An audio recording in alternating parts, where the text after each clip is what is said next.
We see ourselves as the pinnacle of history. Our world is one of supercomputers held in the palm of the hand, of global networks that bring the world's harvest to our door. But this convenience has come at a cost, a hidden fragility, a skill set outsourced and forgotten, a resilience traded for comfort. Take it all away, the power grid, the supermarkets, the running water, and how long would most of us last? We have forgotten the fundamental language of survival. But what if I told you that a medieval peasant with no formal education, no Gore-Tex, no GPS, possessed a deeper, more practical knowledge of staying alive than we do? They didn't just survive in a world without safety nets. They carved out an existence against staggering odds. They weathered ice ages, famines, and plagues with an ingenuity born of pure raw necessity. They found sustenance in common weeds and turned trees into a food of last resort.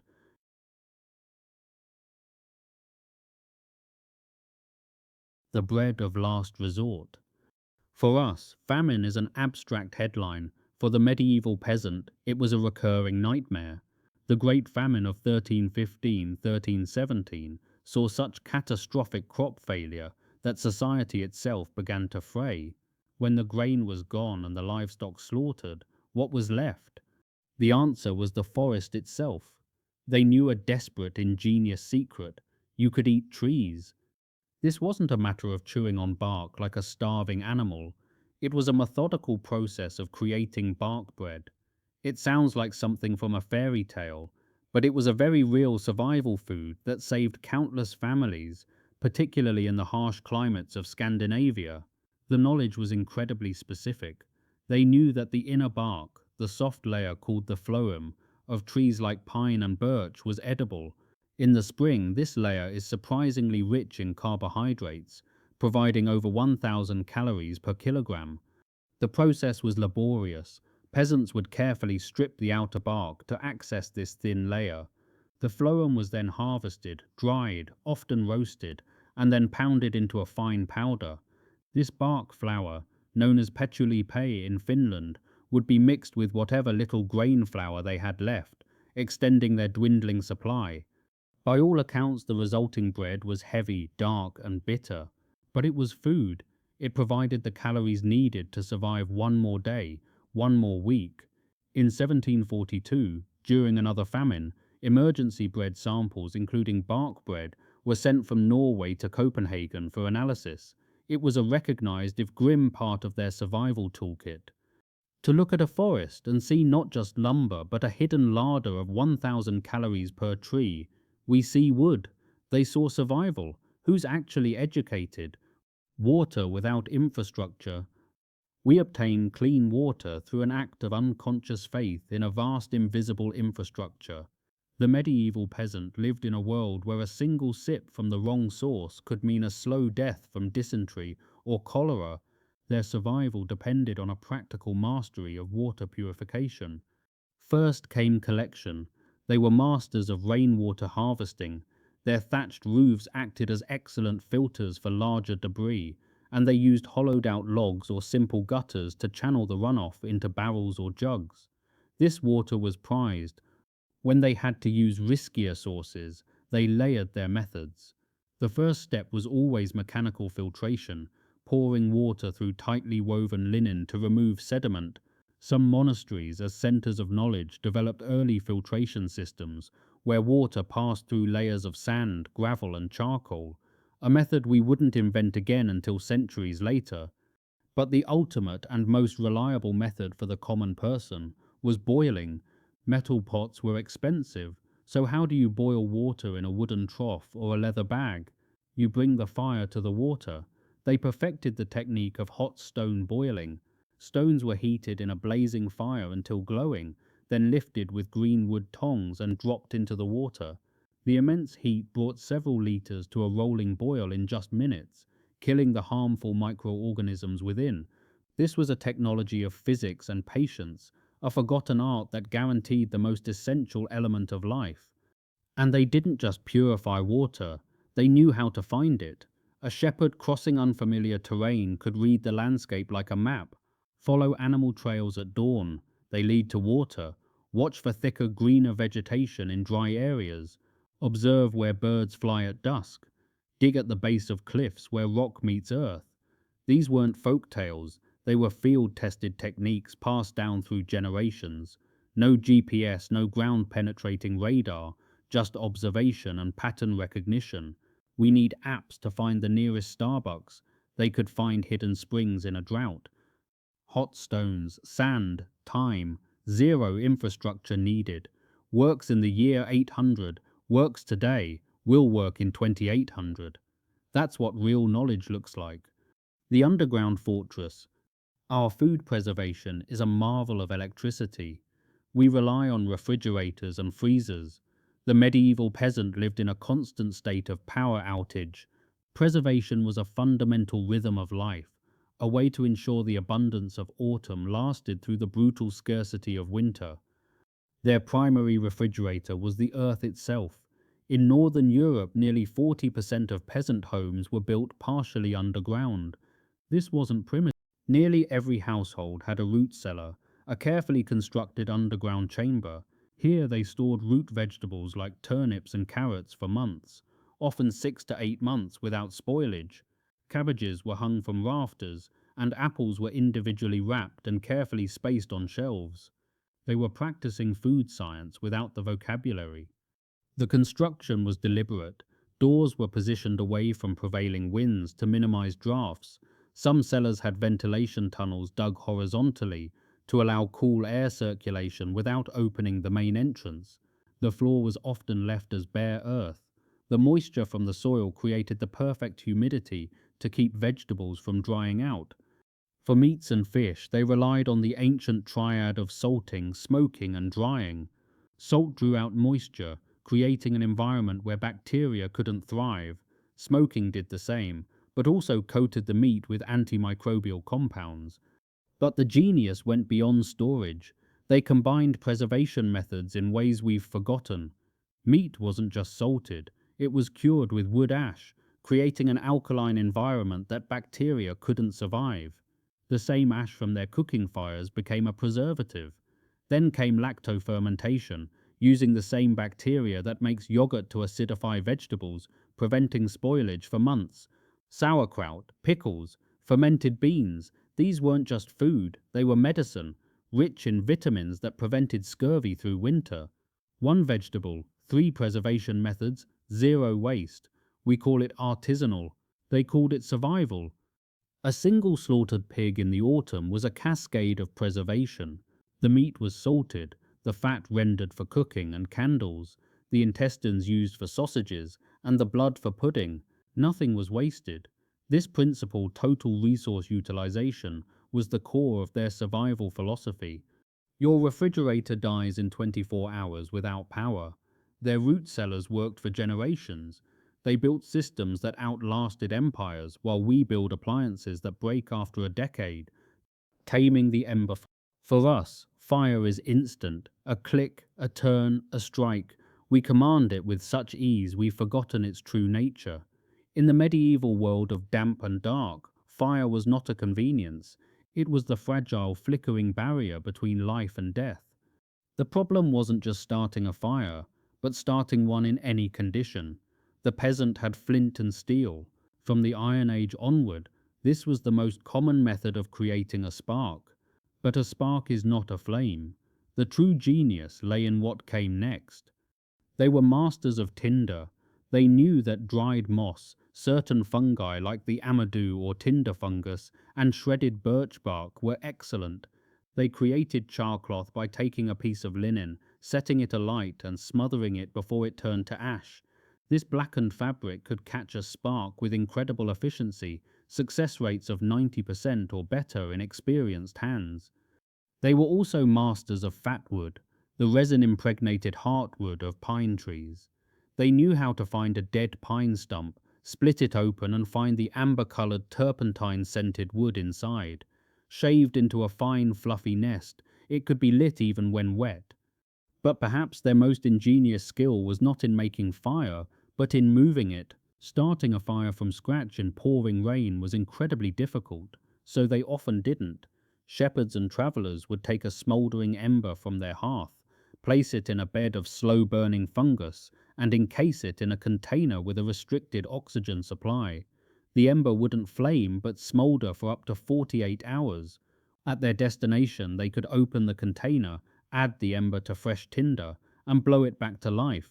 They didn't just create fire, they curated it, keeping it alive like a precious resource. We command fire with a click. They commanded it with knowledge, and when the lighter runs out of fuel, only one of those still works.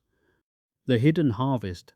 For the modern person, food is a commodity, an expectation found in sterile aisles of abundance.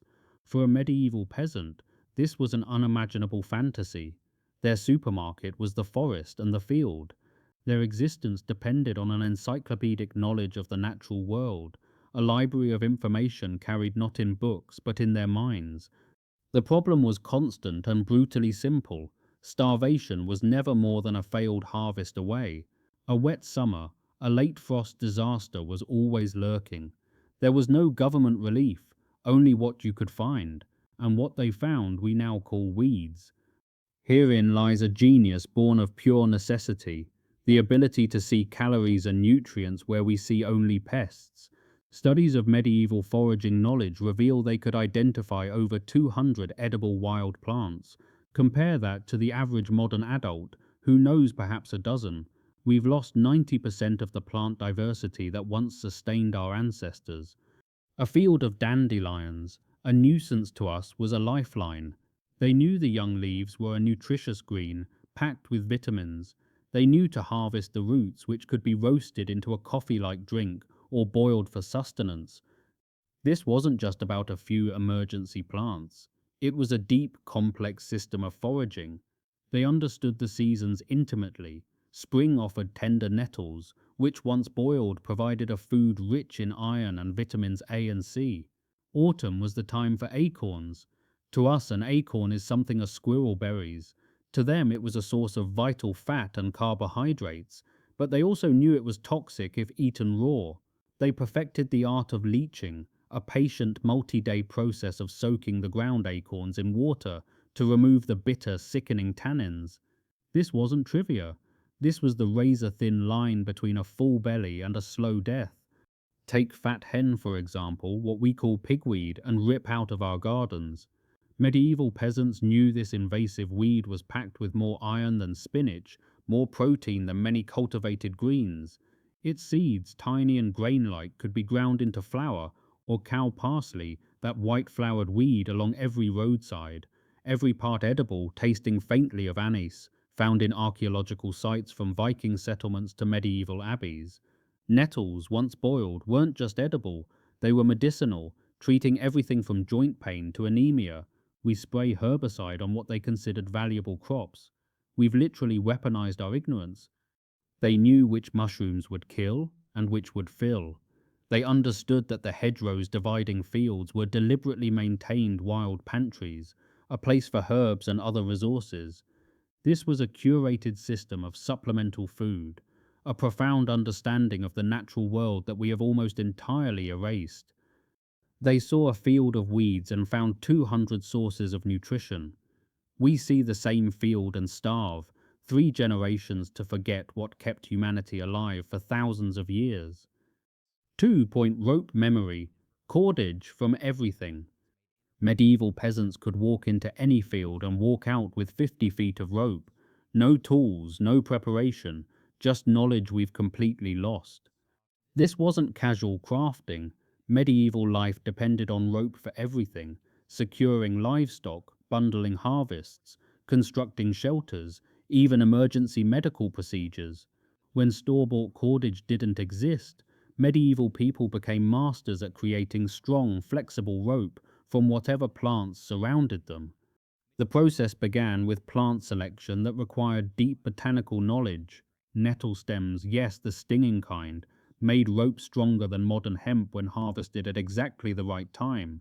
Medieval rope makers waited until late summer when nettle fibers reached peak strength, then cut stems and let them rit in streams for weeks until outer tissues rotted away, leaving pure fiber. Willow bark peeled in early spring created cordage that lasted decades. They would select young willow shoots, making spiral cuts around the circumference, then carefully peeling away long strips of inner bark. These strips were immediately twisted while still green and flexible, creating rope that actually strengthened as it dried. Even human hair became emergency cordage. Medieval accounts describe siege defenders braiding their own hair into ropes strong enough to lift 100-pound supply bundles over castle walls. The technique involved sectioning hair into equal strands, then braiding while continuously adding new lengths to maintain consistent thickness. The actual rope-making process was deceptively complex. Medieval cordage makers mastered the principle of opposing tensions. Individual fibers were twisted in one direction while being combined in the opposite direction.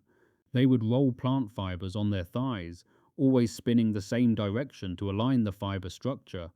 Then, as they combined these twisted bundles, they counter-twisted in the opposite direction. This opposing tension created rope that was actually stronger than its individual components. The more stress applied, the tighter the opposing twists gripped each other.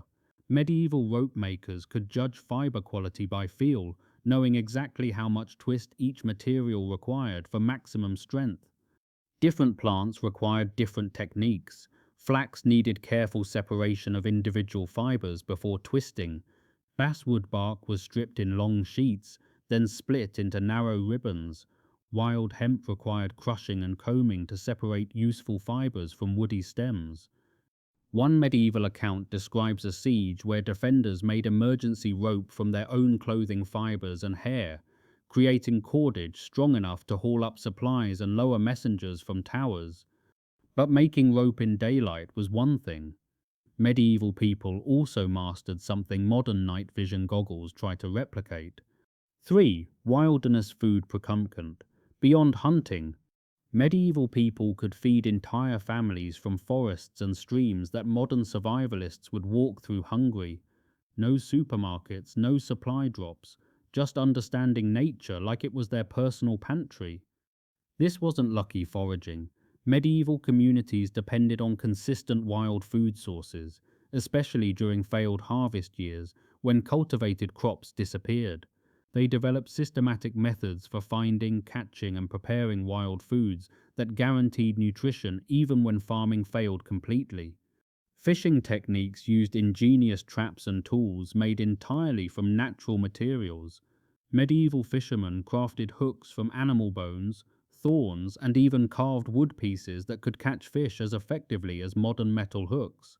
They learned to shape bone hooks by heating them in fires, then bending them to perfect curves while the bone was still hot and pliable. Fish trap construction required understanding water flow and fish behavior that took generations to perfect. Medieval communities built elaborate weirs underwater fences made from woven branches that guided fish into holding areas. These structures could capture dozens of fish overnight without requiring constant human attention. Foraging knowledge encompassed hundreds of edible plants that modern people would never recognize as food. Medieval foragers knew exactly when different plants reached peak nutrition, which spring shoots provided vitamin C to prevent scurvy, which autumn nuts contained fats essential for winter survival, which roots could be eaten raw versus those requiring specific preparation.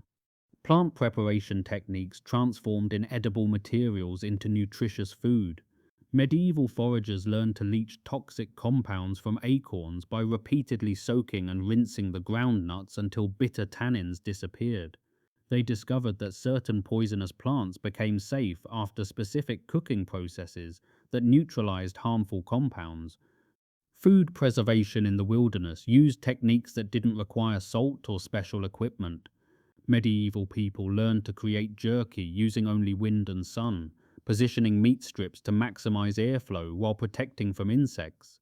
They developed smoking techniques using specific plants that both preserved food and added flavors.